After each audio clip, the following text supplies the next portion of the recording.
Halo sahabat Niarana dimanapun berada, Assalamualaikum warahmatullahi wabarakatuh. Salam sejahtera dan salam budaya untuk kita semua. Hari ini ya teman-teman semua, tanggal 13 November tahun 2025, kembali ya saya hadir langsung dari Ibu Kota Nusantara ya. Sebelum lanjut, apa kabar nih teman-teman semua hari ini ya? Semoga selalu semangat, selalu sehat, dan tentunya rezekinya selalu lancar. Amin. Nah, kali ini seperti biasa saya akan ngajak teman-teman semua ke kawasan Masjid Nusantara yang diinformasikan ditargetkan bakal bisa digunakan untuk sholat Id di tahun depan ya. Jadi kita bisa melihat ya bagaimana tahun depan itu pada saat sholat Id itu dilaksanakan di sini. Itu merupakan sebuah sejarah menurut saya, perdana digunakan ya. Untuk pertama kalinya digunakan Masjid Nusantara sebagai perayaan atau pelaksanaan sholat Id di Nusantara. Oh ya, ngomong-ngomong sejarah nih teman-teman, kemarin tuh ada yang gonjang-ganjing juga nih, ada yang bicara nih, mana bisa sebuah kota tiba-tiba muncul dari hutan, sebuah kota itu dibangun harus ada sejarahnya. Nah itu ya, kemarin saya ada lihat potongan-potongan video seperti itu. Nah menurut saya nih teman-teman, yang ini menurut saya ya sejarah itu bukan berarti yang sudah, tapi sementara ini kita sedang membangun sebuah sejarah atau membentuk sebuah sejarah, ya kan? Mungkin sekarang tidak bisa dikatakan sejarah ya, mungkin ya. Tapi di masa depan nih, kalau saat kita mungkin sudah nggak ada, bisa jadi proses-proses ini menjadi sebuah sejarah. Dan kita sekarang ini sedang melihat nih ya, sedang melihat proses membentuk sebuah sejarah, yaitu pembangunan Ibu Kota Baru Indonesia. Setuju nggak nih? Ya mungkin ada juga yang beranggapan gitu, yang membandingkan antara Nusantara dan Jakarta. Ya menurut saya itu nggak bisa dibandingkan ya. Nggak bisa, harus berjalan beriringan antara Nusantara dan juga Jakarta. Ya mungkin dulunya ya teman-teman, menurut saya dulunya Jakarta dibangun oleh VOC. Nah sedangkan sekarang Nusantara itu dibangun oleh anak bangsa sendiri. Setuju nggak kalau itu dikatakan sebagai sama aja sebuah sejarah? Bedanya dulu VOC dalam zaman peperangan ya, sekarang anak bangsa sama sih dalam dalam peperangan juga, tapi di medsos ya. Jadi menurut saya ya sama aja ya, ini merupakan sebuah sejarah gitu ya. Sejarah bukan berarti harus perang dulu kan, tapi membentuk sebuah peradaban seperti ini ya, sebuah ibu kota baru yang dibangun oleh kita dan kita juga menyaksikan saat ini. Ya sekarang mungkin belum bisa dikatakan sejarah, tapi di masa depan ya, pada saat mungkin kita udah lama nggak ada di dunia ini, kemungkinan besar dan saya percaya ini akan menjadi sebuah sejarah. Ya, setuju komen. Oke teman-teman semua, ini saya coba lanjut lagi untuk melihat lebih dekat ke arah sorbannya, ya, ke arah kubah ya, di depan kita.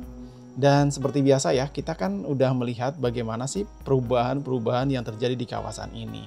Kemarin juga ada yang nanya, Bang itu nantinya akan ada aliran sungai nggak sih? Depan ini berarti kan. Nah kalau sesuai desain kan ada. Nah kemungkinan nanti kan ada teman-teman, karena kan dibentuk nih ya, akan ada danau buatan, makanya ada jembatan-jembatan seperti itu.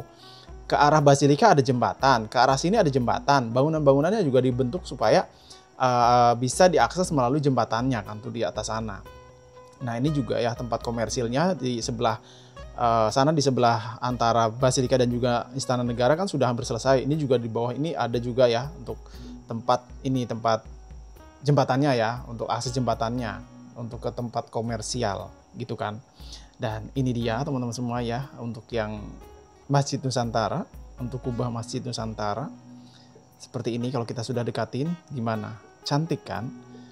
Dan ini juga salah satu ikon menarik yang ada di Ibu Kota Nusantara menurut saya. Nah gitu. Dan kalau sudah selesai ya, semoga nanti kalau sudah selesai, saya juga bisa melihat nih bagaimana keramaian ada di sini. Salah satu tempat ibadah atau lokasi atau ini ya, kawasan ibadah terbesar yang ada di Ibu Kota Nusantara ya di kawasan ini. Karena kan selain ada masjid, ada juga di Basilika, terus juga vihara nanti dibangun juga kan, informasinya kelenteng dan lain-lain ya, akan berkumpul di satu kompleks sini nih.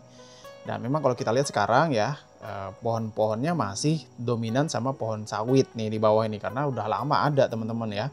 Pohon sawit ini sudah lama ada, sebelum IKN ini dibangun sudah ada nih pohon-pohon sawit ini gitu. Jadi jangan disalahpahami, nanti dikiranya pada saat IKN dibangun kok ditubi sawit, ya memang sudah ada sejak lama gitu.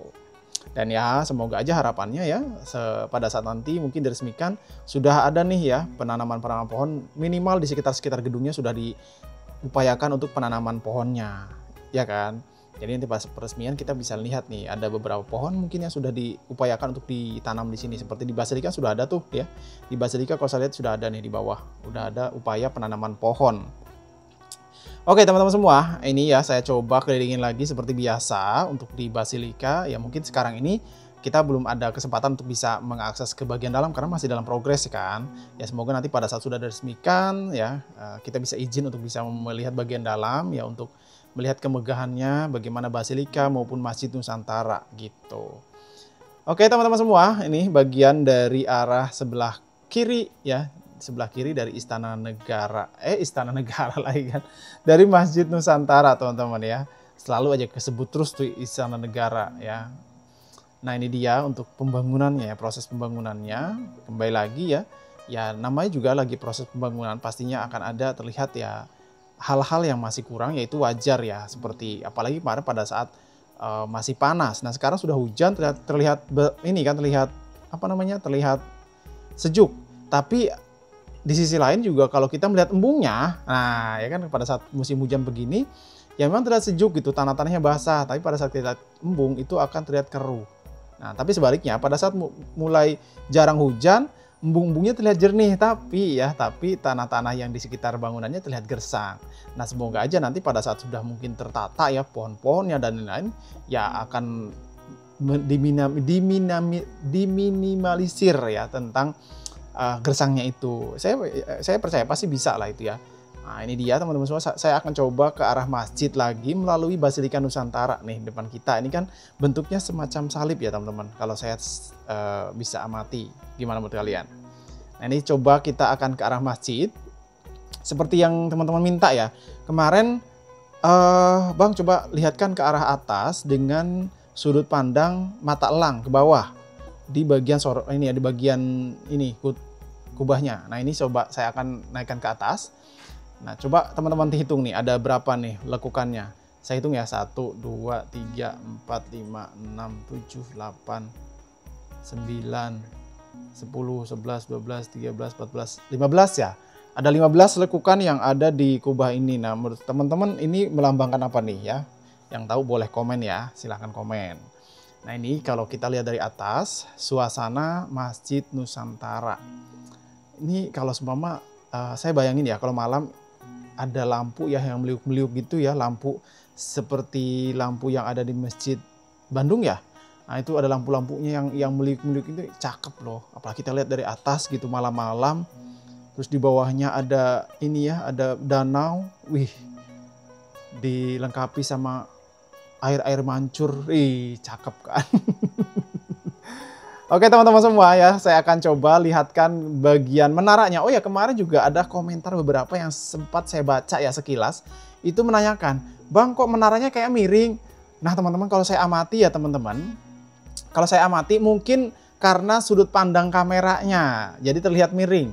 Nah coba saya akan lihatkan sudut kamera dari berbagai sisi supaya teman-teman bisa melihat nih.